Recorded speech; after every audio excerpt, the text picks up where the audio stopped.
క్రీస్తునందు ప్రేమైనటువంటి సహోదరి సహోదరులకు, అతోటి దైవజనులకు, కూడి వచ్చిన ప్రతి ఒక్కరికి కూడా యేసుక్రీస్తు వారి శ్రేష్టమైన నామంలో మీ అందరికీ నా హృదయపూర్వక వందనాలు తెలియజేస్తూ ఉన్నాను.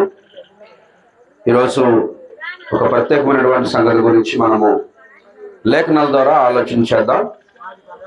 అదేమిటంటే, నేటి క్రైస్తవ్యంలో మరి దేవుడు ఆజ్ఞాపించినటువంటి కార్యక్రమాలు స్థానిక సంఘాల్లో జరుగుతూ ఉన్నాయి. దేవుడు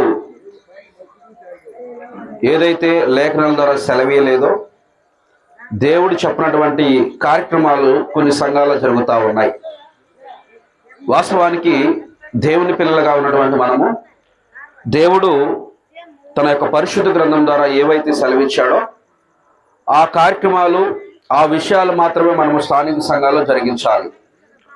ఎందుకు ఈ విషయాన్ని మీకు తెలియజేస్తూ ఉన్నానంటే, నేటి దినాలలో ఇప్పుడు క్రిస్మస్ అనేటువంటి పండుగను అందరూ కూడా ఆచరిస్తూ ఉన్నారు, అందరూ కూడా పాటిస్తూ ఉన్నారు. క్రిస్మస్ పండుగ అనేది మాత్రమే కాదు, మరి సెమీ క్రిస్మస్ అని, మరి ఈ క్రిస్మస్ పండుగ సందర్భంగా వీధుల్లో పెద్ద పెద్ద స్టార్లు కట్టడం అని, అలాగే క్యాండిల్స్ వెలిగించడము, డెకరేషన్ చేయడము, సంఘాల్లో అల్లరితో కూడినటువంటి ఆటపాటలు, డ్యాన్సులు, ఈ కార్యక్రమాలన్నీ కూడా మనం చూస్తూ ఉన్నాం. ఇవన్నీ కూడా బైబిల్లో మరి జరిపించమని దేవుడు ఏమైనా ఆజ్ఞాపించాడా అన్నటువంటి విషయాన్ని మనం ఆలోచించేద్దాం. ఎందుకు ఈ విషయాన్ని మనం తెలుసుకోవాలంటే, సత్యాన్ని మనం తెలుసుకోవాలి.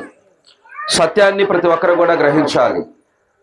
సత్యము అనుసరించి నడుచుకున్నప్పుడే దేవుడు సంతోషపడతాడు, దేవుడు ఆనందపడతాడు.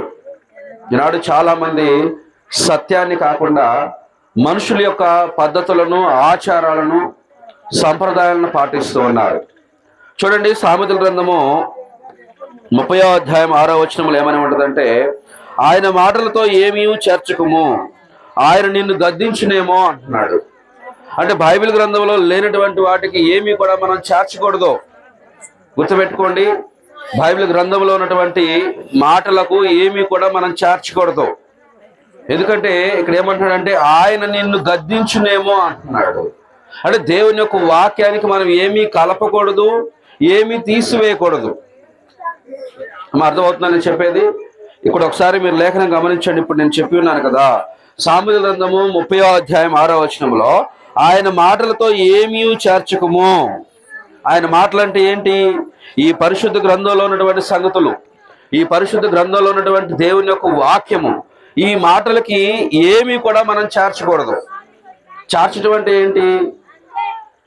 బైబిల్లో ఏమైతే దేవుడు మనకి ఆజ్ఞాపించాడో వాటిని మాత్రం మనం చేయాలి, కానీ ఆజ్ఞాపించబడినది మనం ఏమాత్రం చేయకూడదు. ఆయన నిన్ను గద్దించునేమో అంటున్నాడు. అలాగే ప్రకటన గ్రంథంలో కూడా ఇదే విషయాన్ని చెప్తూ ఉన్నాడు. 22వ అధ్యాయం 18వ వచనంలో, ఏదైనా కలిపిన ఎడల, దేవుని యొక్క వాక్యానికి ఏదైనా కలిపిన ఎడల, తీసివేసిన ఎడల, ఈ గ్రంథంలో రాయబడినటువంటి తెగుళ్ళన్నీ కూడా వానికి సంభవించును అని దేవుని యొక్క మాట చదివిస్తూ ఉంది.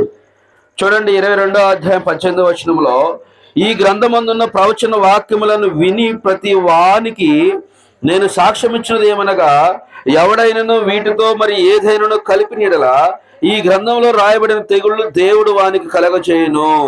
ఎవడైనను ఈ ప్రవచన గ్రంథమందున్న వాక్యములలో ఏదైనా తీసివేసిన ఎడల దేవుడు ఈ గ్రంథములో రాయబడిన జీవవృక్షములో నుండి పరిశుద్ధ పట్టణములోను వానికి పాలు లేకుండా చేస్తాడు.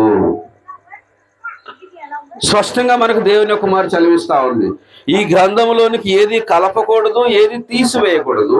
ఒకవేళ ఈ గ్రంథంలో రాయబడినటువంటి సంగతులు కాకుండా మనం వేరొక సంగతులు మనం జరిగించామనుకోండి, ఈ గ్రంథంలో రాయబడినటువంటి తెగుళ్ళన్నీ వారి మీదకు వస్తాయి. అంత మాత్రమే కాదు, ఈ గ్రంథంలో రాయబడిన జీవవృక్షంలో పరిశుద్ధ పట్టణంలో వానికి పాలు లేకుండా చేస్తాడు. మరి నేటి దినాలలో అనేక సంఘాల్లో ఈ పండుగ ఆచరించడానికి గల కారణాలు ఏంటి? ఈ పండుగను ఎందుకు జరిగిస్తున్నారు? యేసుక్రీస్తు వారు పుట్టాడు, ఆయన పుట్టుక సందర్భంగా మేము సెలబ్రేషన్ చేసుకుంటున్నాము. అయితే తప్పేంటి అని ఇలా అంటున్నారు. యేసుక్రీస్తు వారు ఈ భూమి పుట్టక ముందే ఆయన ఉన్నాడు. యోహాను సువార్త 1వ అధ్యాయం 1వ వచనములో ఆదియందు వాక్యముండెను, వాక్యము దేవుడై ఉండెను, వాక్యము దేవుని యొద్ద ఉండెను. అంటే దేవుడు సృష్టి భూమి ఆకాశం కలగక ముందే తండ్రి అయినటువంటి దేవునితో ప్రభు అయినటువంటి యేసుక్రీస్తు వారు ఉన్నాడు. మరి ఆయన ఈ లోకానికి శరీరధారిగా కృపాసత్య సంపన్నుడిగా మన మధ్యలో నివసించాడు. పరిశుద్ధాత్మ వలన మరియ కన్యక గర్భము ధరించి కుమారుని కనింది. ఆ కుమారుడైనటువంటి యేసుక్రీస్తు వారి లోకానికి రావడానికి గల కారణం ఏంటంటే, ఒకసారి మత్తయి సువార్త 1వ అధ్యాయం 21వ వచనం చూడండి. ఆమె ఒక కుమారుని కనును, ఆయన తన ప్రజలను వారి పాపముల నుండి ఆయనే రక్షిస్తాడు. తన ప్రజలను పాపముల నుండి ఆయనే రక్షిస్తాడు. అంటే యేసుక్రీస్తు వారు ఆయన ఈ భూమి మీదకి రావడానికి కారణం ఏంటంటే, మనము రక్త మాంసములు కలిగి ఉన్నాం. మనము ఆదాము చేసినటువంటి పాపం వల్ల మరణము అందరికీ సంప్రాప్తి అయింది. ఈ పాపం వల్ల మనం దేవునికి దూరస్తులమయ్యాము. ఈ పాపం నుంచి మనం విమోచించబడాలంటే రక్షకుడు కావాలి. ఆయనే ప్రభు అయినటువంటి యేసుక్రీస్తు వారు. యేసుక్రీస్తు వారు యొక్క ఆయన తండ్రి యొక్క చిత్తాన్ని నెరవేర్చాడు. ప్రభు అయినటువంటి యేసుక్రీస్తు వారు మనుషులందరి పాపముల కొరకు కలవరిశిలలో ఆయన మరణించి చనిపోయి సమాధి చేయబడి 3వ దినాన మృతుల నుంచి లేచాడు. చూడండి ప్రియమైన వాళ్ళరా, యేసుక్రీస్తు వారు ఆయన దేవుని కుమారుడు. అబ్రహాము పుట్టక ముందు నేను పుట్టి ఉన్నానని ఆయన అంటాడు. లోకం పుట్టక ముందు నేను పుట్టి ఉన్నానని ఆయన అంటాడు. మరి దేవుని కుమారునికి మరి దేవుడు పరిశుద్ధాత్మ వలన చూడండి, ఎక్కడైనా సరే దేవుని కానీ దేవుని యొక్క వాక్యంలో కానీ నా పుట్టుకుని మీరు జరిపించండి, పండుగ ఆచరించండి అని ఎక్కడైనా ఉందా కొత్త నిబంధనలో? ఎక్కడా కూడా లేదు. కానీ నాడు చేస్తూ ఉన్నారంటే అవి మనుషుల యొక్క పద్ధతులు, ఆచారములు, సంప్రదాయాలు. చూడండి కొలస్సీలు రాసిన పత్రిక ఇందాక మనం చదువుకున్నాం. ఏమని ఉంది ఇక్కడ? అపోస్తలుడైనటువంటి పౌలు గారు కొలస్సీలు రాసిన పత్రిక 2వ అధ్యాయము 8వ వచనం ఒకసారి చూడండి.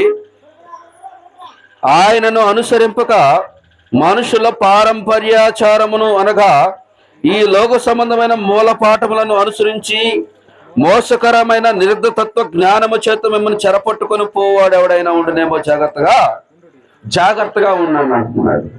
అంటే ఆయనను అనుసరింపక మనుషుల యొక్క పారంపర్యాచారం అంటే మా తాత ముత్తాతల నుంచి ఈ పండుగను మేము ఆచరిస్తూ ఉన్నాము కాబట్టి మేము కూడా ఈ పండుగ జరిగించాలి అని వీళ్ళు చేస్తూ ఉన్నారు. చూడండి, సంఘాలలో జీవం కలిగినటువంటి దేవుని సంఘాలలో సంఘము అనేది సత్యానికి ఆధారమై ఉండాలి, స్తంభమునై ఉండాలి. జనులు ఎలా ప్రవర్తించాలి? తిమోతి రాసిన పత్రికలో అంటాడు, జీవం కలిగినటువంటి దేవుని సంఘములో జనులు ఎలాగో ప్రవర్తింపవలనో ఆ జనులు సంఘములో సత్యమునకు ఆధారమై ఉన్నది. అంటే సత్యాన్ని అనుసరించి మనం నడుచుకోవాలి సంఘాలలో. చూడండి, యేసుక్రీస్తు వారు పుట్టాడు, ఆయన రక్షకుడు. ఇది ప్రపంచానంతరికి కూడా మహా సంతోషకరము. అయినప్పటికీ కూడా కొత్త నిబంధనలో ఎక్కడా కూడా ఆయన పుట్టినరోజు జరిపినట్టు మనకు లేదు. ఉందా ఏమండి? కొత్త నిబంధనలు ఎక్కడైనా మీరు చూడండి, యేసుక్రీస్తు వారు పుట్టాడు కానీ ఆయన పుట్టుక గురించి సెలబ్రేషన్ చేసుకోమని చెప్పలేదు. ఆయన పుట్టాడు, అది సంతోషకరమే. అయినప్పటికీ కూడా ఆయన పుట్టుక కారణం ఏంటంటే ప్రజలను తన పాపం నుండి ఆయన రక్షించాలి. ప్రజలను పాపం నుండి రక్షించి నిత్య జీవానికి వారసులు చేయాలి. తండ్రి యొక్క చిత్తాన్ని ఆయన నెరవేర్చాలి. ఈనాడు సంఘాల్లో చూడండి, అల్లరితో కూడినటువంటి ఆటపాటలతో యవనస్తుల చేత డాన్స్ లేపిస్తా ఉన్నారు. ఇది దేవుడు ఆజ్ఞాపించాడానికి చేయమని. అలాగే చూడండి, ఒకసారి మనం ఏదైనా చేస్తూ ఉన్నామంటే మనం చేసేటువంటి కార్యక్రమాల వల్ల దేవునికి మహిమ రావాలి. ఎవరికి మహిమ రావాలి? దేవునికి మహిమ రావాలి. దేవునికి మహిమ రావాలి. దేవుని యొక్క నామము కొనియాడబడాలి. దేవుని యొక్క నామము కీర్తించబడాలి. ఇప్పుడు సంఘాల్లో మనం కూడుకున్నప్పుడు ఒకళ్ళు కీర్తనలు పాడుతూ ఉన్నాము, ఒకళ్ళు వాక్యపఠనం చదువుతూ ఉన్నాము, దేవుణ్ణి ఆత్మతో సత్యంతో ఆరాధిస్తూ ఉన్నాం. మరి ఇప్పుడున్న పరిస్థితులు ఏం జరుగుతూ ఉన్నాయి? అల్లరితో కూడినటువంటి ఆటపాటలు. బైబిల్ గ్రంథం స్పష్టంగా చెల్లిస్తూ ఉంది, ఇది శరీర సంబంధమైనటువంటి కార్యక్రమం. ఇవి శరీరాన్ని ఉప్పొంగ చేసుకొని తాము గొప్పగా చెప్పుకోవడానికి జరిగించినటువంటి కార్యక్రమాలు. శరీరానుసారులు దేవుణ్ణి ఏ మాత్రం కూడా సంతోషపరచలేరండి. రోమీయులకు రాసిన పత్రిక 8వ అధ్యాయం మీరు చూడండి, అంటే మనుషుల యొక్క పారంపర్యాచారములు అనేవి శరీరాన్ని ఉప్పొంగజేసుకొని శరీరానుసారంగా జరిగించినటువంటి కార్యక్రమాలు. గల్తీ రాసిన పత్రికలో మీరు చూస్తే శరీర కార్యములు స్పష్టమై ఉన్నవి అని వాటిల్లో అల్లరితో కూడినటువంటి ఆటపాటలని కూడా అక్కడ రాయబడి ఉంటుంది. అలాగే రోమిలు రాసిన పత్రిక 8వ అధ్యాయం మీరు చూడండి, 8వ వచనంలో, కాగా శరీర స్వభావం గల వారు దేవుని సంతోషపరచనేరరు. ఎవరంటే సంతోషపరచలేదు?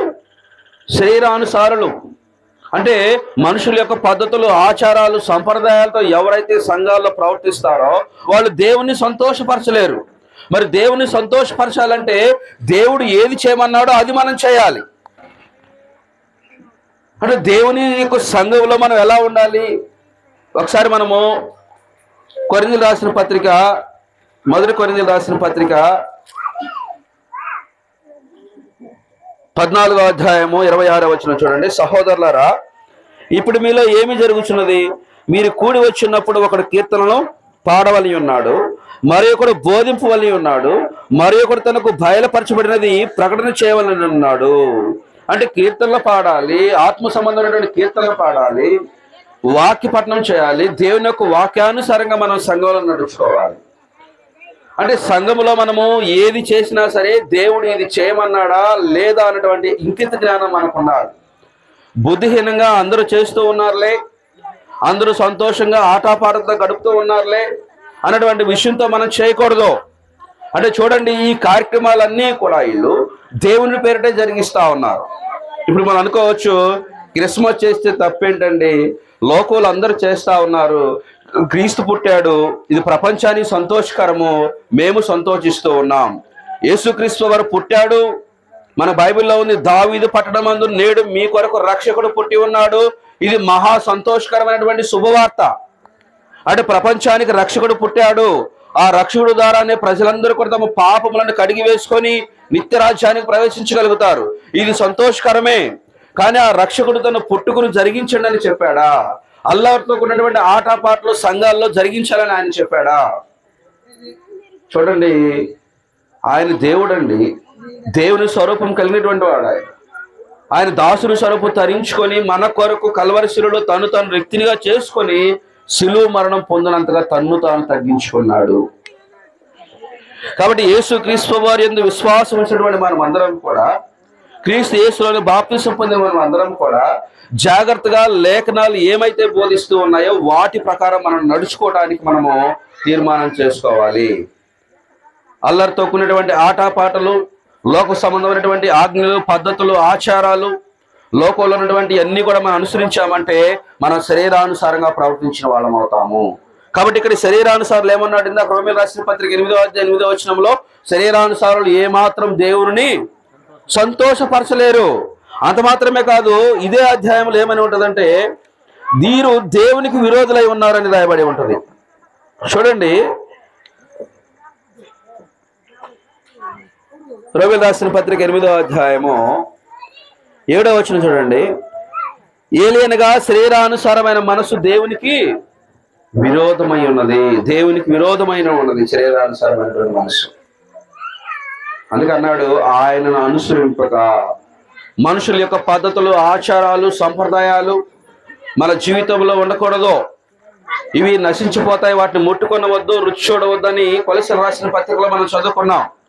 ఈ మనుషుల యొక్క పద్ధతులు, ఆచారాలు, సంప్రదాయాల వల్ల మనం నిత్య జీవానికి మనం ప్రవేశించలేం. చూడండి, యేసుక్రీస్తు వారు పరిచయం చేసినటువంటి దినాలలో కూడా యెరూషలేము దేవాలయం ముందు, ఆ దేవాలయం ముందు క్రయ విక్రయాలు చేస్తూ ఉన్నారు. పావురాలు అమ్మటము, ఎడ్లను అమ్మటము, రోకలు మార్చటము, ఆ దేవాలయం ముందు అక్రమమాన్ని జరిగిస్తూ ఉన్నారు వీళ్ళు. ఇప్పుడు దేవుని యొక్క నామము, దేవుడు అంటే పరిశుద్ధంగా ఉండాలి. జీవం కలిగినటువంటి దేవుని సంఘంలో ఆయనకు మహిమ కలిగే విధంగా మనం ప్రవర్తించాలి. ఇక్కడ వీళ్ళు దేవుని మందిరం ముందే వ్యాపారం చేస్తా ఉన్నారు, దేవుని యొక్క మందిరం ముందే క్రయ విక్రయాలు జరిగిస్తా ఉన్నారు. యేసుక్రీస్తు వారికి ఆ యెరూషలేము ప్రాంతానికి వచ్చాడు. ఆ మందిరం దగ్గరికి వచ్చి చూడండి, యోహాను సువార్త 2వ అధ్యాయము, యేసుక్రీస్తు వారు ఏం చేశాడో చూడండి. అక్కడ యోహాను సువార్త 2వ అధ్యాయము 13వ వచనంలో, యూదులు పస్కా పండుగ సమీపింపగా యేసు యెరూషలేమునకు వెళ్ళి దేవాలయంలో ఎడ్లను గొర్రెలను పావురముల అమ్మవారిని రోకలు మార్చువారిని కూర్చున్నటువంటి చూసి తాళ్లతో కొరడాలు, చూడండి, కొరడాలు చేసి గొర్రెలను ఎడ్లన్నింటినీ దేవాలయం నుండి తోలివేసి రోకలు మార్చువారు రోకలు చల్లివేసి వారి బలలను పడదోసి పావురముల అమ్మవారితో, వీటిని ఇక్కడ నుండి తీసుకొని పోండి, నా తండ్రి ఇల్లు వ్యాపార స్థలముగా చేయకుడని చెప్పాడు. ఈనాడు దేవుని యొక్క సంఘాల్లో కూడా అదే జరుగుతా ఉన్నది. ఆత్మతో సత్యముతో దేవుణ్ణి మహింపరచవలసింది పోయి, ఆత్మ సంబంధమైనటువంటి కీర్తనలు పాడవలసింది పోయి, అల్లరితో ఉన్నటువంటి డాన్సులు వినోదాల కోసము. ఇప్పుడు దేవుని సంఘాల్లో మనం దేవుని మహింపరిచేది దేవుని యొక్క గణనామాన్ని కీర్తించడానిక, మనం సంతోషపడడానిక? చూడండి, లోకంలో సంతోషపడడానికి కొన్ని ప్రాంతాల్లో, గ్రామాల్లో తిరునాళ్ళు జరుగుతూ ఉంటాయి. ఆ తిరునాళ్ళలో డాన్సులు వేస్తూ ఉంటారు ప్రభల మీద, అల్లరితో ఉన్నటువంటి ఆటపాటలు ఉంటాయి. అంటే ఇవి లోక సంబంధమైనవి, శరీరానుసారంగా నడుచుకున్నటువంటి కార్యక్రమాలు. అవి సంతోషపడాలంటే లోకంలో ఉన్నటువంటి వ్యక్తుల్లాగా మీరు ఉన్నారు. దేవుని సంతోషపరచాలంటే ఇక్కడ ఏమన్నాడు? కొరింథీ రాసిన పత్రికలో ఏమన్నాడు? ఒకటి కీర్తనలు పాడాలి, ఒకటి దేవుడు దానికి ఏమైనా బయలుపరిస్తే దాన్ని ప్రకటన చేయాలి. అంటే దేవుని సంఘములో మనము పరిశుద్ధత కలిగి ఉండాలి. ఆయన పరిశుద్ధ ఒకటికే మనల్ని పిలిచి ఉన్నాడు. దేవుడు పరిశుద్ధులకి కర్త కానీ అల్లరికి కర్త కాడు. మరి ఇక్కడ వీళ్ళు ఏం చేస్తున్నారు? ఎడ్లను గొర్రెలను అన్నిటిని తీసుకొచ్చి వాటిని మారుస్తూ క్రయ విక్రయాలు చేస్తూ ఉన్నారు. పావురంలో అమ్మవారుతున్నారు. యేసుక్రీస్తు వారు వాటన్నిటిని కూడా పడదోసి, మీరు నా తండ్రి ఇంటిని వ్యాపార ప్రియులుగా మారుస్తూ ఉన్నారు. ఎలా మారుస్తున్నారంట? వ్యాపారంగా మారుస్తున్నారు. వ్యాపారం ఎక్కడ జరుగుద్ది? మార్కెట్లో జరుగుద్ది. వ్యాపారం ఎక్కడ జరుగుద్ది? వీధుల్లో వ్యాపారస్తుల దగ్గర చేస్తారు. మరి వీళ్ళు దేవుని నామాన్ని అవమానపరిచే విధంగా దేవుని సన్నిధిలో ఎందుకు చేస్తూ ఉన్నారు? ఏమండి, మరి నాడు చూడండి, క్రైస్తవ్యంలో కూడా చాలా మంది దేవుని పేరు అడ్డు పెట్టుకొని ఇప్పుడు క్రిస్మస్ అంటే ఏంటి? క్రీస్తును ఆరాధించడం. క్రీస్తు పుట్టాడు కాబట్టి మేము చేస్తా ఉన్నాం. క్రీస్తు పుట్టాడు కాబట్టి మేము పెద్ద పెద్ద స్టార్లు కడతా ఉన్నాం. క్రీస్తు పుట్టాడు కాబట్టి మేము సెమీ క్రిస్మస్, యూత్ క్రిస్మస్ చేస్తా ఉన్నాం. క్రీస్తు పుట్టాడు కాబట్టి మేము ఈ సెలబ్రేషన్ చేస్తా ఉన్నాం. ఎప్పుడైనా ఎక్కడైనా కొత్త నిబంధనలో యేసుక్రీస్తు వారి పుట్టుక గురించి మొదటి శతాబ్దం క్రైస్తవులు కానీ అపోస్తులు కానీ ఎవరైనా చేశారా? ఏమండి, ఆలోచన చేయండి. ఎప్పుడు ఎక్కడా కూడా క్రీస్తు యొక్క పుట్టుక, ఆయన జనన విధమెట్లనగా, ఆయన ఎలా పుట్టాడు, ఆయన ఎందుకు పుట్టాడు, ఆయన వచ్చి తండ్రి చిత్తాన్ని ఎలా నెరవేర్చాడు అనేటువంటి సంగతులు ఉన్నాయి. కానీ యేసుక్రీస్తు వారు ఆయన పుట్టాడు, నా సెలబ్రేషన్ మీరు చేసుకోండి, ఇలా గంతులేయండి, ఇలా ఆటపాటలు పాడండి అని ఎప్పుడు కూడా ఎక్కడా కూడా మనకి చెప్పలా. మరి చెప్పంది చేస్తే మనం ఏమవుతాం? దేవునికి విరోధులం అవుతాం.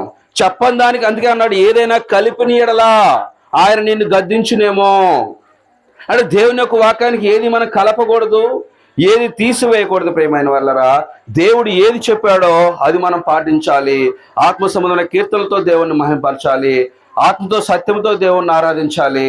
ఎప్పుడు దేవునికి మహిమకరంగా మనం దేవుని సన్నిధిలో పరిశుద్ధంగా మనము నడుచుకోవాలి. చూడండి, బైబిల్ గ్రంథంలో మనందరికీ తెలుసు, ఉజ్జా అనేటువంటి ఆయన చూడండి, ఎద్దుల బండి మీద మందసాన్ని తీసుకెళ్తా ఉంటారు. ఆ ఎద్దుల బండి మీద మందసాన్ని తీసుకెళ్తూ ఉన్నప్పుడు ఎద్దు కాలు ఇరిగి మందసం కింద పడబోయింది. మందసం కింద పడిపోయినప్పుడు ఏం చేయాలి? ఇప్పుడు ఏదైనా వస్తువు కింద పడతా ఉందనుకో, మనం ఏం చేస్తాం? దాన్ని పట్టుకుంటాం, అంతే కదా. ఒక వస్తువు నడుచుకుంటా పోతా ఉన్నాడు, కాలువలో కానీ గుంటలో కానీ పడబోతాడు. సహజంగా మనం ఏం చేస్తాము? ఆ వ్యక్తిని పట్టుకొని ఆ గుంటలో నుంచి పడకుండా లాగుతాం, అంతే కదా. మరి ఇక్కడ ఎద్దు కాలు ఇరిగిపోయింది, మందసం కింద పడిపోతా ఉంది. మరి వచ్చానటువంటి వ్యక్తి ఏం చేశాడంటే ఆ మందసాన్ని ఇలా పట్టుకున్నాడు. వెంటనే అక్కడే ఆకాశం నుంచి అగ్ని వచ్చి ఆ ఉజ్జానటువంటి వ్యక్తి కాలిపోయి చనిపోతాడు అగ్నిలో. కారణం ఏంటి? మందసాన్ని కేవలము లేవి గోత్రపు వారు, యాజకులు మాత్రమే దాన్ని పట్టుకోవాలి. అది దేవుడు అనుమతించాడు. లేవి గోత్రానికి చెందిన వారు మాత్రమే దాన్ని ముట్టుకోవాలి. వేరే గోత్రపు వారు ఎవరు ముట్టుకోకూడదు. అంటే లేవి గోత్రపు వారు ముట్టుకోవాలంటే ఇక వారు మాత్రమే దాన్ని పట్టుకునేటువంటి పరిస్థితి ఉన్నది. ఆ మందసంలో దేవుని యొక్క ఆజ్ఞలు, కెరూబులు, కరుణగల మన్నా పాత్ర, ఇవన్నీ కూడా మందసంలో పరిశుద్ధమైనటువంటి ఇవన్నీ ఉంటాయి. మరి ఎద్దు కాలు ఇరిగిపోయి మందసం కింద పడిపోతా ఉంటే చూసే వాళ్ళకి ఏమనిపిస్తుందంటే ఎద్దు కాలు ఇరిగి మందసం పడిపోతా ఉంది, పట్టుకుంటే తప్పేంటి అనుకున్నారు. వాస్తవానికి ఆయన మందసాన్ని ఎప్పుడైతే పట్టుకుంటాడో ఆ క్షణమే అగ్ని దిగి వచ్చి ఉజ్జాని కాల్చి చంపినట్లు మనము చూస్తాం. ఒకసారి మీరు చూడండి మొదటి సమూయేలు గ్రంథము. ఎందుకు ఈ విషయాన్ని మీకు తెలియజేస్తున్నానంటే ప్రియమైన వాళ్ళరా, దేవుని యొక్క వాక్యానికి విరోధంగా మనం ఏది కూడా చేయకూడదు. దేవుడు వాక్యానికి మనం విరోధంగా చేయకూడదు మాత్రమే కాదు, అది ఆజ్ఞాపించబడిందా మనకు చేయమని కూడా మనం ఆలోచన చేయాలి. మొదటి సమూయేలు గ్రంథము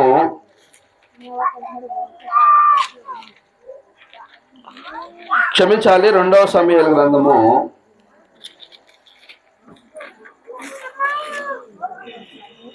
6వ అధ్యాయము 6వ వచనం చూడండి. వారు నాకోను కళ్ళము దగ్గరకు వచ్చినప్పుడు ఎడ్లకు కాలు జారినందున ఉజ్జా చేయి చాపి దేవుని మందసమును పట్టుకొనగా. అర్థమవుతున్నా మీ అందరికీ? తీసారా? బైబిల్ తీసారా? వారు నాకోను కళ్ళము దగ్గరకు వచ్చినప్పుడు ఎద్దు కాలు జారినందున ఉజ్జా చేయి చాపి దేవుని మందసమును పట్టుకొనగా యెహోవా కోపము ఉజ్జా మీద రగులుకొనెను. అతడు చేసిన తప్పును బట్టి దేవుడు ఆ క్షణమంది అతడిని మొత్తగా అతడు అక్కడనే దేవుని మందసం వద్ద పడి చనిపోయాడు. వాస్తవానికి ఇప్పుడు లోకం దృష్టిలో ఏంటి? లోకం దృష్టిలో ఏమని ఆలోచన ఉంది? క్రీస్తు పుట్టాడు, పండగ చేస్తే తప్పేంటి? అంతే కదా, అంతే కదండి. కానీ అది దేవుడు చేయమన్నాడని నువ్వు ఆలోచన చేశావా? ఇప్పుడు ఉజ్జా ఏం చేశాడు? మందసాన్ని పట్టుకున్నాడంతే. మరి ఎందుకు చనిపోయాడు? ఆ మందసాన్ని కేవలం లేవి గోత్రపు వారు మాత్రమే దాన్ని పట్టుకోవాలి. కాబట్టి దేవుని యొక్క వాక్యానికి విరోధంగా మనం ప్రవర్తించకూడదు. మనుషుల యొక్క పద్ధతులు, ఆచారాలు, సంప్రదాయాలు మనం పాటించకూడదు. అలాగే మరొక సందర్భం కూడా మీరు చూద్దాం ప్రియమైన వాళ్ళారా. లేవికాండం 10వ అధ్యాయంలో కూడా అహరోను కుమారులైనటువంటి నాదాబు, అబీహులు అనేటువంటి 2 వ్యక్తులు దేవుడు ఆజ్ఞాపించినటువంటి వేరొక అగ్ని తీసుకొచ్చి వీళ్ళు ఏం చేస్తారంటే ఆ ధూపద్రవ్యం మీద వేసినప్పుడు వాళ్ళు అక్కడనే చనిపోయినట్లు మనం చూస్తాం. లేవికాండము 10వ అధ్యాయం 1వ వచనం చదవండి. లేవికాండము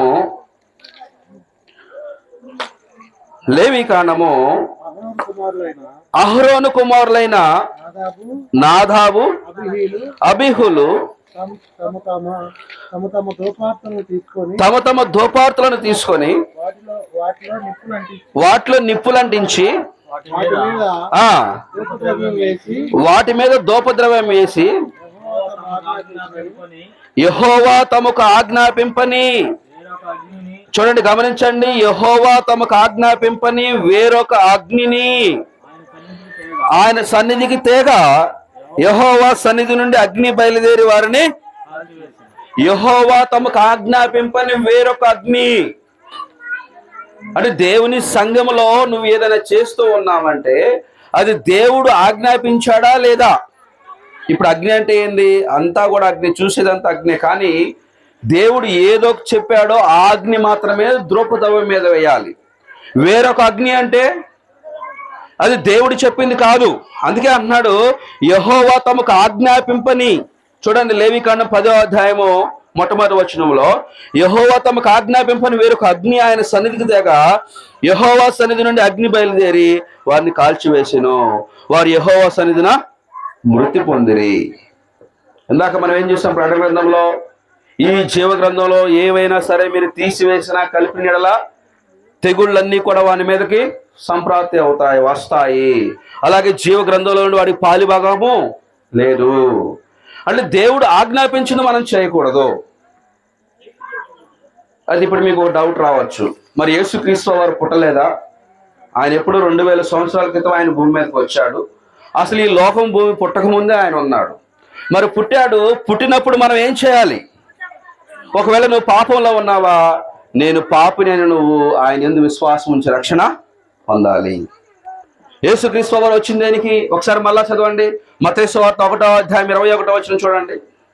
మత్తయి సువార్త 1వ అధ్యాయం 21వ వచనంలో ఆమె ఒక కుమారునిని కరును,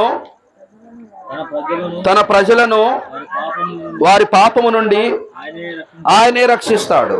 తన ప్రజలను వారి పాపము నుండి రక్షించేది ఎవరు? ఆయనే. అంటే ఆయన పుట్టిన దేనికంటే పాపను రక్షించడానికి, నశించిన దాన్ని వెతికి రక్షించడానికి, అంటే పాపములో ఉన్నటువంటి వారిని రక్షించి పరలోకంలో నిత్య జీవానికి వారసులుగా చేయడానికి ప్రభు అయినటువంటి యేసుక్రీస్తు వారు పుట్టారు. అలాగే మీరు చూడండి, మరి రక్షించబడాలంటే మనం ఏం చేయాలి? మార్కు సువార్త 10వ అధ్యాయం 9వ వచనం చూడండి. అదేమనగా యేసుక్రీస్తు వారిని మనం సొంత రక్షకుడు అంగీకరించాలి, అప్పుడు మనం రక్షింపబడతాము. రోమాపత్రిక 10వ అధ్యాయం 9వ వచనంలో అదేమనగా యేసు ప్రభు అని నీ నోటితో ఒప్పుకొని దేవుడు మృతుల్లో నుండి ఆయనను లేపినని నీ హృదయమందు విశ్వసించిన యెడల నీవు రక్షించబడతావు. ఎవరు రక్షించబడతారంట? అదేమనగా యేసుక్రీస్తు వారు నా ప్రభువు, నా రక్షకుడు, ఆయన నా పాపముల కొరకు కలవరిశిలలో చనిపోయి సమాధి చేయబడి మృతుల్లో నుంచి లేచి ఉన్నాడు అని నీ నోటితో ఒప్పుకొని హృదయమందు నువ్వు విశ్వసించాలి. ఏం చేయాలి? విశ్వసించాలి. అప్పుడు నువ్వు రక్షింపబడతావు. రక్షకుడు పుట్టాడని వీధుల్లో గంతులు వేసి చప్పట్ల కొడుతూ పాటలు పాడటం కాదు. అదే రక్షకుడు మరలా రెండో రాకడ సమయాన్ని భూమి మీదకి వస్తాడు తీర్పు తీర్చడానికి. నీతిమంతులు అనీతిమంతులు వేరు చేయబడతారు. గొల్లవాడు గొర్రెలను మేకలను వేరు చేసినట్లుగా అనీతిమంతులు నీతిమంతులు వేరు చేయబడినప్పుడు నీతిమంతుల యొక్క లిస్టులోనే ఉండాలి. నీతిమంతులు చూసి అంటాడు, నా తండ్రి చేత ఆశీర్వదింపబడిన వారులారా, లోకం పుట్టినది మొదలుకొని మీ కొరకు సిద్ధపరచబడినటువంటి రాజ్యాన్ని స్వతంత్రించుకోండి అంటాడు. అనీతిమంతులను చూసి మీరు నిత్యాగ్నికి పోండి, నిత్య శిక్షకు నిత్యాగ్నికి పోండి అంటాడు. అంటే రక్షకుడు పుట్టాడు, ఆ రక్షకుడు ప్రజలను తన యొక్క పాపమును రక్షించడానికి ఈ భూమి మీదకి వచ్చాడు. ఆయన వచ్చి తండ్రి చిత్తాన్ని నెరవేర్చి ఎన్నో అవమానాలు శ్రమలు అనుభవించి, ఏమండి కలవరిశిలలో యేసుక్రీస్తు వారి శిలువ మరణం ఒకసారి మీరు జ్ఞాపకం చేసుకుంటే కొరడాలతో ఆయన కొట్టారండి, ముళ్ళ కిరీటం పెట్టారు ఆయన తలకు, ముఖం మీద ఉమ్మి వేశారు. నువ్వు యూదుల రాజువు కదా, నిన్ను రక్షించుకొని మమ్మల్ని కూడా రక్షించు అని ఆయన అపహాసం చేశారు. అంటే చూడండి, ఆయన ఎన్నో శ్రమలు బాధలు అనుభవించింది. ఎవరి కొరకు అంటే మన కొరకు. కానీ నాడు ఒక మనిషిని యొక్క హృదయంలో మార్పు రావాలంటే, ఒక మనిషి యొక్క అంతరంగ స్వభావం మార్చబడాలంటే, పాపి తన పాపాన్ని ఒప్పుకోవాలంటే యేసుక్రీస్తు వారి యొక్క సువార్త గురించి ప్రకటించాలండి. ఎవరి గురించి ప్రకటించాలి? సువార్త గురించి ప్రకటించాలి. ఆయన పుట్టాడని మనం సెలబ్రేషన్ చేసుకొని అందరితో ఆగిపోకూడదు. నాడు చూడండి, నువ్వేదో ఒక 100 అడుగులు 50 అడుగులు 20 అడుగులు స్టార్ కడితేనో, నువ్వు సంఘాల్లో అలలతో కూడా ఆటపాటతో డాన్సులు వేస్తానో, సెమీ క్రిస్మస్ చేస్తానో, యూత్ క్రిస్మస్ చేస్తానో ఒక వ్యక్తి యొక్క జీవితంలో మార్పు రాదు. ఎక్కడైనా మీరు చూడండి, కొత్త నిబంధన గ్రంథంలో యేసుక్రీస్తు వారి యొక్క సువార్త ప్రకటించినప్పుడు, సువార్త అనగా ఏమి? ఆయన యొక్క మరణము, సమాధి, పునరుద్ధానము. ఎప్పుడైతే యేసుక్రీస్తు వారి యొక్క మరణము, సమాధి, పునరుద్ధానం గురించి పెంతెకోస్తు దినాన అపోస్తలుడైనటువంటి పేతురు గారు పరిశుద్ధాత్మతో నింపబడి ప్రకటించినప్పుడు ఎంతమంది బాప్తిసం పొందుతారు? ఇంచుమించు 3000 మంది బాప్తిసం పొందుతారు. అంటే ఒక వ్యక్తి యొక్క జీవితంలో మార్పు రావాలంటే యేసుక్రీస్తు వారి యొక్క సువార్త ప్రకటించాలి. ఆయన శిలువలో ఏ విధంగా అవమానం పొందాడో, ఏ విధంగా ఆయన మన కొరకు చూడండి మన పాపాలు ఆయన భరించి ఉన్నాడో, ఏ విధంగా ఆయన శ్రమ నొంది ఉన్నాడో, అవమానం పొంది ఉన్నాడో, ఈ సంగతులన్నీ కూడా ఆ రక్షకుడి గురించి మనము సువార్తను ప్రకటించినప్పుడు మనుషుల యొక్క హృదయాల్లో మార్పు వస్తుంది. ఒకసారి మీరు ఆలోచన చేయండి. ఈనాడు చాలా మంది ప్రజలు తమ పాపంలోనే నుండి చనిపోతా ఉన్నారు. చాలా మంది ప్రజలు పాపంలో నుండి అపవాది యొక్క చెరలో బంధించబడి లోకంలోనే ఉండి బాప్తిసం పొందకుండా చనిపోతా ఉన్నారు. బైబిల్ క్లియర్ గా చదివిస్తా ఉంది, నమ్మి బాప్తిసం పొందిన వాడు రక్షింపబడతాడు, నమ్మని వానికి శిక్ష విధింపబడుతుంది. అంటే నమ్మి నువ్వు బాప్తిసం పొందాలి. అందుకే కదా మనం చూసాం రోమీయులకు రాసిన పత్రిక 10:9 ఏమన్నాడు? అదేమనగా యేసుక్రీస్తు వారు నా ప్రభు అని, నా రక్షకుడని నీ హృదయమందు విశ్వసింపాలి. ఈనాడు తాత్కాలికంగా ప్రజలు ఎలా ఉన్నారంటే, తాము చేసేటువంటి కార్యక్రమాలు, అల్లరితో కూడినటువంటి ఆటపాటలతో తాము శరీరాన్ని ఉప్పొంగ చేసుకుంటూ, చూడండి గొప్పగా చెప్పుకోవడానికి. ఇప్పుడు చూడండి, ఒక నలుగురు అక్కడ పాటలకు డాన్స్ చేస్తున్నారు. ఏ పాటలు అవి? దేవుని పాటలే. మరలా ఒకప్పుడు పాటలు ఎలా ఉండేవి? చాలా అర్థవంతంగా ఉండేవి. ఇప్పుడు పాటలు ఎలా ఉండే? ఈక్వల్ సినిమా పాటలు లాగా ఉండేవి. అంటే వాళ్ళ పాటలతో స్టేజ్ల మీద డాన్స్లు వేస్తూ ఉంటే వీళ్ళందరూ కూడా చూస్తా నవ్వుతా, మా పిల్లోడు బాగా డాన్స్ చేశారు కదా, మా కూతురు చాలా చక్కగా డాన్స్ చేసింది కదా అని వీళ్ళు గొప్పగా చెప్పుకుంటారు. అందుకని ఇక్కడ కొలస్సీయులకు రాసిన పత్రికలో పౌలు గారు ఏమన్నాడంటే, తాము చూసిన వాటిని గొప్పగా చెప్పుకుంటూ. కొలస్సీలకు రాసిన పత్రిక 2వ అధ్యాయంలో మీరు చూడండి 19వ వచనంలో 18వ వచనం చూద్దాం. అతి వినయాసక్తుడై దేవదూతారాధనని ఇచ్చ కలిగి తాము చూసిన వాటిని గుర్చి గొప్పగా చెప్పుకొనుచు తాను శరీర సంబంధమైన మనస్సు వలన ఊరకు ఉప్పొంగుచు. ఏం చేస్తారంట? గొప్పగా చెప్పుకోవడానికి. మా పిల్లలు చూడు ఎంత బాగా డాన్స్ చేశాడో, మేము చూడు ఎంత పెద్ద స్టార్ కట్టామో, మేము చూడు ఎంత పెద్దగా ఎంతమందికి భోజనాలు పెట్టామో, ఇలా గొప్పగా చెప్పుకోవడానికే మనము. చూడండి ప్రియమైన వాళ్ళరా, దేవుని యొక్క నామము మహింపరచబడాలంటే దేవుని సంఘంలో మనము పరిశుద్ధంగా నడుచుకోవాలి. ఒక కార్యక్రమం మనం చేస్తూ ఉన్నామంటే అది బైబిల్ గ్రంథంలో ఆజ్ఞాపించబడిందా లేదా అని మనం గుర్తెరగాలి. ఇందాక ఏమైంది? ఉజ్జాపరిస్తే ఏమైంది? మనసాన్ని పట్టుకుంటే అక్కడనే చనిపోతాడు. నాదాబు అబీహుల పరిస్థితి ఏమైంది? దేవుడు తమకు ఆజ్ఞాపింపని వేరొక అగ్ని తీసుకొని వచ్చి వెంటనే వాళ్ళు అక్కడికక్కడే యెహోవా సన్నిధిలోనే వాళ్ళు మృతి పొందుతారు. కాబట్టి దేవుడు చెప్పని మనం చేయకూడదు. మనుషుల యొక్క పద్ధతులు, ఆచారాలు, సంప్రదాయాలు మనం పాటించకూడదు.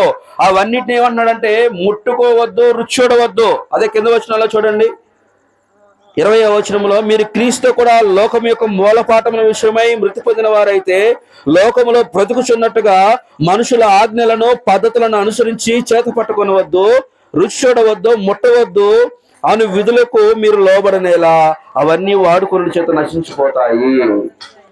అంటే వాటిని ముట్టుకొనవద్దు, రుచి చూడవద్దు అంటున్నాడు.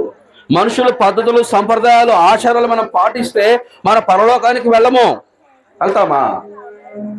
ఇప్పుడు మనము చేయొచ్చు సంఘాల్లో, కానీ దేవుడు మనకు ఆజ్ఞాపించాడా లేదనేది మనం 1కి 10 సార్లు మనం జ్ఞాపకం చేసుకోవాలి.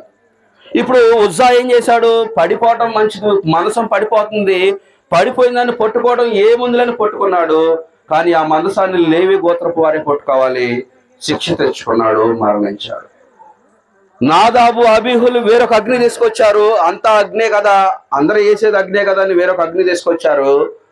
అగ్ని వచ్చి వారిని యెహోవా సన్నిధినే కాల్చివేసినట్లు మనము చూస్తాము. అంటే దేవుడు చెప్పని మనం చేయకూడదు. మరి నేటి దినాల్లో క్రైస్తవులందరూ చేస్తా ఉన్నారు కదా. క్రైస్తవులందరూ క్రిస్మస్లు చేస్తా ఉన్నారు, యూత్ క్రిస్మస్లు చేస్తా ఉన్నారు, స్టార్లు కడతా ఉన్నారు.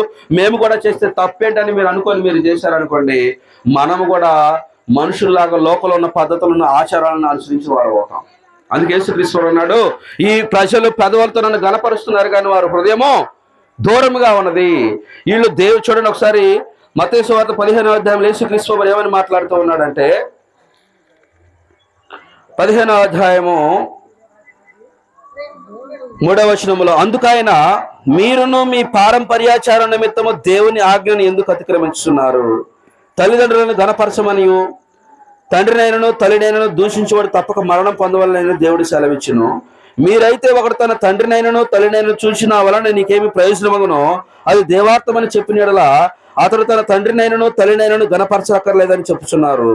మీరు మీ పారంపర్యాచార నిమిత్తం దేవుని యొక్క వాక్యాన్ని నిరర్ధకం చేస్తూ ఉన్నారు.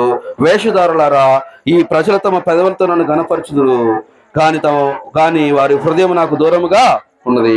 మనుషులు కల్పించిన పద్ధతులు దైవోపదేశములను బోధించు వారు నన్ను వ్యర్థంగా ఆరాధిస్తున్నారు. ఎలా ఆరాధిస్తున్నారంట? వ్యర్థంగా ఆరాధిస్తా ఉన్నారు. అందుకే పౌలు గారు అంటాడు, వాళ్ళకి ఆసక్తి ఉంది, దేవుడంటే భక్తి ఉంది, ఆసక్తి ఉంది, కానీ వారి ఆసక్తి జ్ఞానానుసారమైనది కాదు. ఎందుకంటే వాళ్ళు దేవుని నీతిని పక్కన పెట్టేసి మనుషుల నీతిని, స్వనీతిని ఏర్పరచుకున్నారు. ఈనాడు లోకంలో పరిస్థితి ఎలా ఉందంటే, ఒక గొర్రెలు కాపరి గొర్రెలు కాస్తా ఉన్నాడు అనుకోండి, ఒక 100 గొర్రెలు ఉంటాయి. ఒక గొర్రె పక్కకు దూకి అవతల పోయింది అనుకోండి, మిగతా గొర్రెలు ఏం చేస్తాయి? ఆటోమేటిక్గా అవి కూడా వాటితో పాటు వెళ్ళిపోతాయి. ఈనాడు మనుషుల పరిస్థితులు అలాగే ఉంది చాలా మంది సంఘాలలో. కానీ మనం ఏం చేయాలంటే ఆ రక్షకుడి గురించి, పాపంలో ఉన్నటువంటి వారికి, దేవుణ్ణి ఎరగనటువంటి వారికి మనం ప్రకటించాలి. ఆయన అదే అన్నాడు యేసుక్రీస్తు వారు, మీరు సర్వలోకానికి వెళ్ళి సర్వ సృష్టికి మీరేం చేయాలంట? సువార్త ప్రకటించండి. నమ్మువానికి అది దేవుని శక్తి అయి ఉన్నది. యూదుడని గ్రీస్ దేశస్తుడని ఏ భేదము లేదు. రోమీయులకు రాసిన పత్రిక 1వ అధ్యాయం చూడండి. ఇక్కడ ఏమని అంటున్నాడు పౌలు గారు? రోమీయులకు రాసిన పత్రిక 1వ అధ్యాయంలో, సువార్తను గురించి నేను సిగ్గుపడిన వాడు కాను, ఏలి అనగా నమ్ము ప్రతి వానికి, మొదట యూదునికి గ్రీసు దేశస్తునికి కూడా రక్షణ కలుగు చేయటకు అది దేవుని శక్తి అయి ఉన్నది. అంటే దేవుని యొక్క శక్తి. సువార్తను గురించి నేను సిగ్గుపడిన వాను కాదు. ఎందుకంటే ఎందుకంటే రక్షణ కలుగు చేయు ఏలి అనగా నమ్ము ప్రతి వానికి. నాడు నమ్మాలండి, మనుషులు నమ్మాలి, దేవుని యొక్క వాక్యాన్ని నమ్మాలి, దేవుడైన యేసుక్రీస్తు వారి గురించి విశ్వసించాలి, ఆయన నామంలో బాప్తిసం పొందాలి. బాప్తిసం పొందాలంటే వారికి సువార్తను మనము ప్రకటించాలి. ఈనాడు అనేక మంది క్రైస్తవులు ప్రభు అయిన యేసుక్రీస్తుని విశ్వసించి రక్షణ పొందారంటే వాళ్ళు సువార్త విన్నారు కాబట్టే. 3,000 మంది బాప్తిసం పొందింది వాళ్ళు సువార్త విన్నారు కాబట్టే. ఆ తర్వాత సంఘములు అనుదినము లెక్కకు చేర్చబడ్డారంటే వాళ్ళు సువార్త విన్నారు కాబట్టే. ఈనాడు చాలా మందికి శుభవార్తకు సువార్తకు తేడా తెలియట్లా. రక్షకుడు పుట్టాడని ఆనందపడుతున్నావు, రక్షకుడు పుట్టాడు అయినప్పటికీ కూడా ఆ రక్షకుడే మరలా నిన్ను శిక్షించేవాడిగా వస్తాడు. ఆయన రెండో రాకడ సమయాన్ని వస్తాడు. అప్పుడు ఆయన వచ్చేటప్పటికల్లా నువ్వేం చేయాలి? ప్రభువైన యేసుక్రీస్తు నామములో బాప్తిసము పొంది పరిశుద్ధమైన జీవితాన్ని జీవిస్తూనే ఉండాలి. చూడండి, మొదటి శతాబ్దపు క్రైస్తవులు అదే చేశారండి. మొదటి శతాబ్దపు క్రైస్తవులు వాళ్ళు ఇంటింటా కూడుకుంటూ, చూడండి త్వరగా ముగింపులోనికి వెళ్దాం. అపోస్తుల కార్యములు 2వ అధ్యాయము. అంటే మొదటి శతాబ్దపు క్రైస్తవులు క్రీస్తు పుట్టిన తర్వాత ఆయన లోకానికి వచ్చి అనేక మంది శిష్యులను ఏర్పరచుకొని తండ్రి యొక్క చిత్తాన్ని నెరవేర్చి చనిపోయి సమాధి చేయబడి ఆకాశంలోకి ఆరోహణమై వెళ్ళిన తర్వాత మొదటి శతాబ్దపు క్రైస్తవులు అనేక మంది బాప్తిసం పొందిన తర్వాత వీళ్ళు అపోస్తుల బోధ యందు సహవాసం ఉన్న తర్వాత వాళ్ళకున్నటువంటి స్థిరాస్తులు అమ్మి వాళ్ళు ప్రతి దినము దేవాలయంలో నిష్కపటమైనటువంటి హృదయముతో ఆనందముతో ఆహారం పుచ్చుకుంటూ అనుదినము రక్షణ పొందిన వారిని వాళ్ళు చేరుస్తూ ఉన్నారు. అపోస్తుల కార్యం 2వ అధ్యాయము 46వ వచనంలో వారు ఏక మనస్కులై ప్రతి దినము దేవాలయంలో తప్పక కూడుకొనుచు ఇంటింటా రొట్టె విరుచు దేవుని స్తుతించుచు ప్రజలందరి వలన దయ పొందిన వారై ఆనందముతోనూ నిష్కపటమైన హృదయముతోనూ ఆహారము పుచ్చుకొనుచుండిరి. మరియు ప్రభు రక్షణ పొందుచున్న వారిని అనుదినము వారితో లెక్కకు చేరుస్తామన్నారు. అంటే వాళ్ళు ఆనందముతో నిష్కపటమైన హృదయంతో ప్రతి దినము దేవాలయంలో కూడుకుంటారు. మరి మొదటి శతాబ్దపు క్రైస్తవులు ఏదైతే చేశారో మనం కూడా అదే చేయాలి. బైబిల్ తరగతుల్లో మనం కూడుకోవాలి, సువార్త సభలకు మనం హాజరవ్వాలి, ప్రతి ఆదివారం సంఘంగా కూడుకొని తండ్రి అయినటువంటి దేవుణ్ణి ఆత్మతో సత్యంతో ఆరాధించాలి ఆనందంతో. చూడండి, అందుకే పౌలు గారు అంటాడు ఫిలిప్పీయులు రాసిన పత్రిక 4వ అధ్యాయం 4వ వచనంలో, ప్రభువునందు ఎల్లప్పుడూ ఆనందించండి, మరలా చెప్పుదును ఆనందించండి.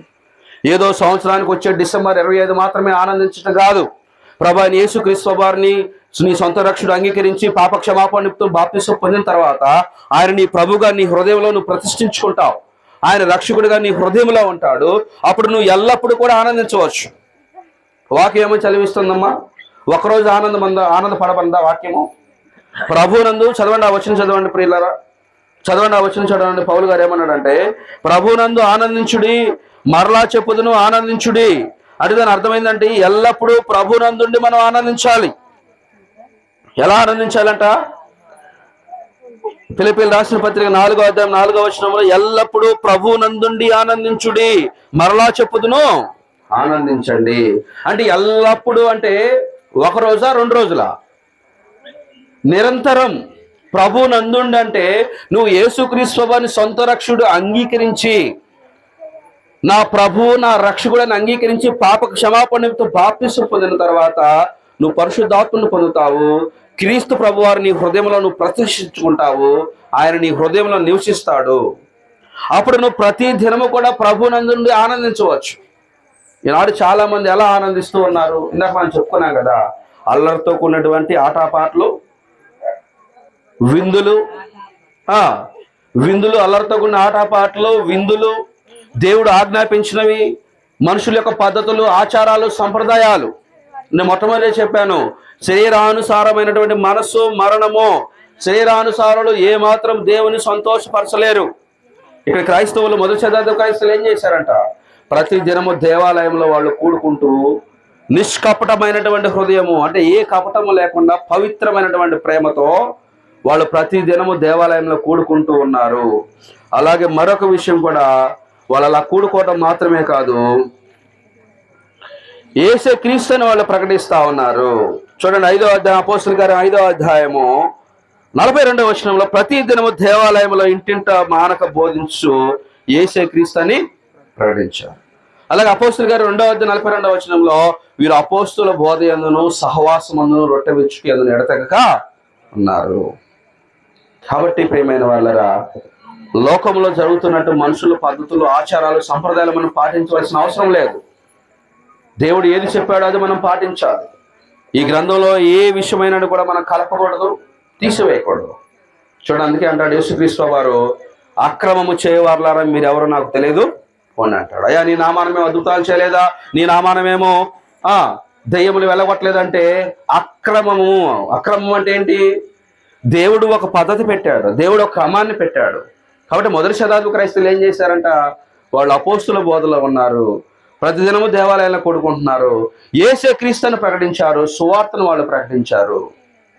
కాబట్టి ఏదో సంవత్సరానికి వచ్చేటువంటి ఒక రోజు పండుగని చూడండి. నాడు చాలామంది పండుగ అంటే ఏంటి? మంచి నూతన వస్త్రాలు, అంతే కదా, మంచి పిండి వంటలు, మంచి భోజన పదార్థాలు, ఏమండి, ఇవన్నీ కూడా చేసుకొని ఒక్కరోజుతో అయిపోయేది కాదు. డబ్బున్న వాళ్ళకి ప్రతిరోజు వాళ్ళు పండుగనే చేసుకుంటూ ఉంటారు. ఇప్పుడు మనం ప్రతి ఆదివారం కూడా ప్రభువుని, మనం దేవుణ్ణి ఆరాధిస్తూ ఉన్నాం. యేసుక్రీస్తు మరణాన్ని మనం జ్ఞాపకం చేసుకుంటూ ఉన్నాం. అంటే చూడండి, శరీరాన్ని ఉప్పొంగు చేసుకునే విధంగా కాదండి పండుగ అంటే. దేవుణ్ణి ఆత్మతో సత్యంతో ఆరాధిస్తూ, దేవుని యొక్క నామాన్ని మహింపరుస్తూ, యేసుక్రీస్తు వారు మనకి ఏది ఆజ్ఞాపించాడో అది మనం చేస్తూ మనం ముందు కొనసాగాలి. కాబట్టి యేసుక్రీస్తు వారు పుట్టాడు. ఆయన భూమి పుట్టక ముందు, నువ్వు నేను పుట్టక ముందు తండ్రి అయినటువంటి దేవునితో ఉన్నాడు. ఆది యందు ఆయన వాక్యం ఉండేను అంటే ఆయన వాక్యం కృపాసక్తి సంపూర్ణంగా మన మధ్యలోనికి రావడానికి కారణం ఏంటంటే మనము పాపంలో ఉన్నాము, మనం అనీతిమంతులుగా ఉన్నాము, అపవాది యొక్క చెరలో మనం బంధించబడి ఉన్నాము. కాబట్టి మనల్ని విడిపించడానికి ఆయన కూడా రక్తమాంసంలో పాలువాడయ్యి ఈ భూమి మీదకు వచ్చి కన్యక గర్భమందు ఆయన పరిశుద్ధాత్మ వల్ల ఆయన పుట్టాడు. ఆయన రక్షకుడు, ఆయన అభిషక్తుడు, ఆయనకి ఇమ్మానుయేలు పేరు పెట్టదని ప్రవచనాలలో చాలా ఉన్నాయి పాత నిబంధనలో. కాబట్టి బైబిల్లో ఉంది మనం చేయాలి, అప్పుడు దేవుడు మహిమపరచబడతాడు. మనుషుల పద్ధతులు మనం ఆచరించాలా, దేవుని వాక్యాన్ని ఆచరించాలా? దేవుని యొక్క వాక్యాన్ని మనము ఆచరించాలి. కాబట్టి మనం సంతోషంగా ఎప్పుడైనా ప్రభువునందు ఎల్లప్పుడూ ఆనందించవచ్చు. మంచి వస్త్రాలు ధరించుకోవచ్చు, మంచి భోజనాలు చేసుకోవచ్చు, మంచి పిండి వంటలు చేసుకోవచ్చు.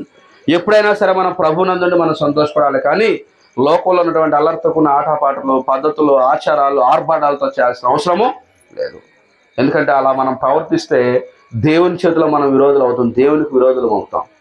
ఉజా అనుకున్నాడు, తప్పే ఉందని అని పట్టుకున్నాడు, మరణానికి కొని తెచ్చుకున్నాడు.